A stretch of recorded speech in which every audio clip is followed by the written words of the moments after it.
Craig Hope, Newcastle strengthen but remain light on goals.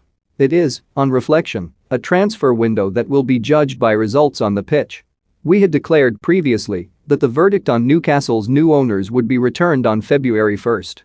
But the nature of their business, some mightily impressive, some key areas still short, means the jury will reassemble at St James Park next week ahead of a colossal doubleheader against Everton and Aston Villa. Had the hierarchy completed the deadline day signing of the attacking player the team needs, deals collapsed for Reims teenager Hugo Ekitike and Manchester United's Jesse Lingard, then the spotlight would have shifted solely to Eddie Howe for the remainder of their survival mission. The Saudi-backed owners, led on the ground by Amanda Stavely and her husband Merda Gadusi, would have allowed the head coach no excuse. As it is, a spend of £96.5 million, including add-ons, still leaves Howe light on goals, given £25 million striker Chris Wood was an emergency response to Callum Wilson's injury. The top scorer will not return until mid-March at the earliest, while Wood has found himself amid a COVID outbreak in the New Zealand national team camp. But did Newcastle strengthen their squad significantly? Absolutely. The signings of Kieran Trippier and Bruno Guimaraes, England and Brazil internationals respectively, signposted a new level of ambition and fantasy previously only reserved for lottery slips on Tyneside. The addition of defenders Dan Burn and Matt Targett, meanwhile, were driven by Howe and are a pragmatic upgrade on current stock. But it was not easy. Never has the January activity of one club been the subject of such scrutiny and interest. It was to prove both blessing and curse. On one hand, the likes of Lion playmaker Guimaraes were enticed by the noise around the club. He would not have signed for the previous dreamless version of Newcastle. On the other, loan deals for the likes of Lingard were arduous given United's want to drill deep into those Saudi reserves, demanding prohibitive figures. Such obstacles, you feel, may have been navigated with less aggravation for the presence of a director of football and chief executive.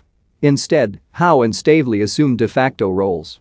Their boardroom was portable, be it a Zoom screen, hotel lobby or the back of a chauffeur-driven BMW, as was the case en route to Newcastle's friendly match in Saudi Arabia last Friday. They worked around the clock.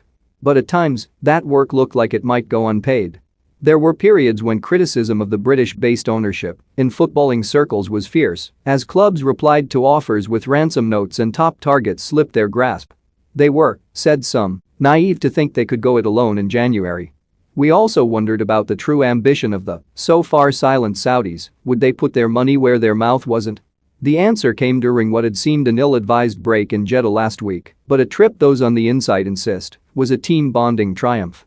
It was there, after a meeting with club chairman and PIF director Yasser Al-Rumayyan, that Howe was left enthused by the future intent of the owners, not least because it ran parallel to the sanctioning of Guimaraes, a deal which could rise to a club record £41.5 million. Stavely, too, deserves much kudos for that marquee arrival. Even the Brazilian, however, has not shattered a wage structure that Howe was determined to protect. The boss was insistent that dressing room harmony be preserved and, as such, moves for high earners like Felipe Coutinho and Aaron Ramsey were dismissed early on.